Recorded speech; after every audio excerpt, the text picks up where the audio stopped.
Hello guys, welcome to a new video. In this video we're gonna talk about Nikon D3300 DSLR camera, whether it's still a good purchase to keep using in 2020 or whether you should upgrade to a newer or more expensive camera. Let's begin the video guys. The weight of the body is almost like 420 gram including the battery, so it's not very heavy, and on the back side it's fixed screens, so the screen doesn't flip out like Nikon D5500 or 5600, and it's not a touch screen, so you have to navigate using these buttons basically. But let's see what features this camera has. So this one is a 921K screen, so it's almost the same as a D3400, and so it's a very high resolution screen, and the menu is very easy to navigate. It's a standard Nikon menu which is very easy, and then you can always, like, if you want to change the settings on this camera, there is this I button that you press, and then you can actually change all those settings by going into these smaller options.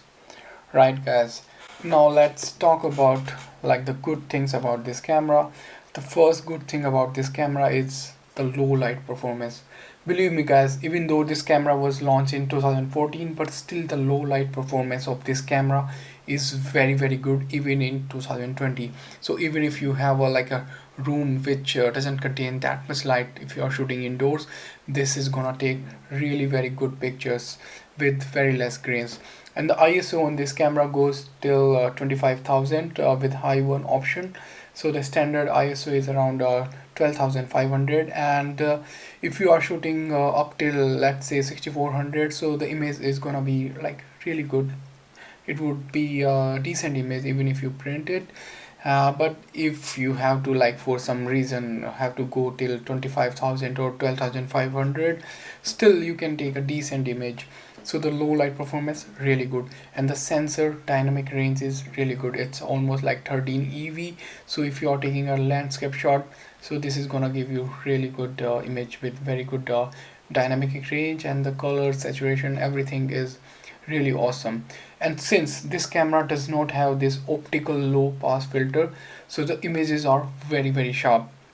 So if you compare this with Nikon D3200 or like Canon 80D or some other Canon cameras, the image on this camera would be much sharper compared to them, because it doesn't have that filter in front of the sensor, so the image would be much sharper. And the other good thing about this camera is that it has a mic input. So you can see, you can put in the external mic here, so if you want to record external video, and this camera can shoot in full HD 1080p at 60 frames per second. So if you are starting on YouTube, you want to blog something, you can use this camera, and you can record the audio separately by attaching an external mic to the camera. And the other good thing about this camera is the price. You can get this camera second hand right now for $150 along with the kit lens, which is a very good price guys. The other good thing about this camera is the flash. This flash is actually much powerful compared to D3400. The D3400 flash is actually less powerful, so if you are shooting outdoor in the sun and you need to use a fill flash, this is gonna help you much more if you want to overcome the powerful backlight of the sun or some other very bright scenario. And also compared to D3400, this has a mic input. D3400 doesn't have a mic input, so for video making this is much better camera. And if you are talking about like the sensor, the image quality wise, they are pretty much at par. Low light performance also pretty much at par, and there is nothing much to choose between D3400 or D3500 and this camera. If you are like a starting beginner photographer, this is like a really good camera to start with. I am gonna add some of the images that I have taken with this camera.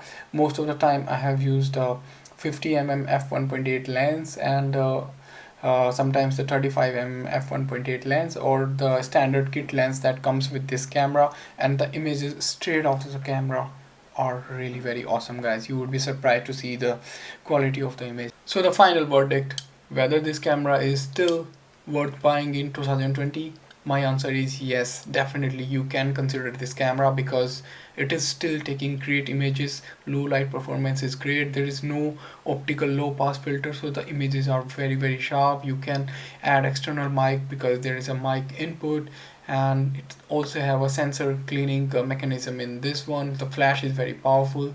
So all in all, this is a very good deal and very good package in 2020. And if you are into like mirrorless, if you want to like seriously shoot like videos, then maybe this might not be so good like compared to some of the other mirrorless cameras, because mirrorless camera are slightly better when it comes to autofocusing in the live view. And yeah guys, this one also have a live view, so you can activate the live view. You can see me through the live view, right? So it's very handy if you are shooting if you are doing a manual focus or if you are recording a video.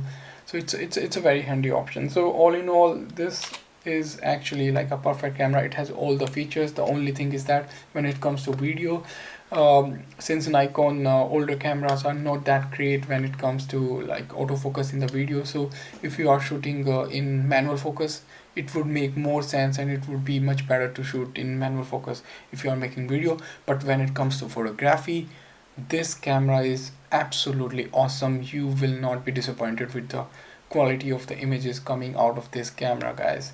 Okay guys, I hope you liked my review for this camera, and subscribe to my channel. You can also follow me on Instagram or drop any questions here in the comment box. Press the like button, subscribe, share the video. I'll see you in the next video, guys.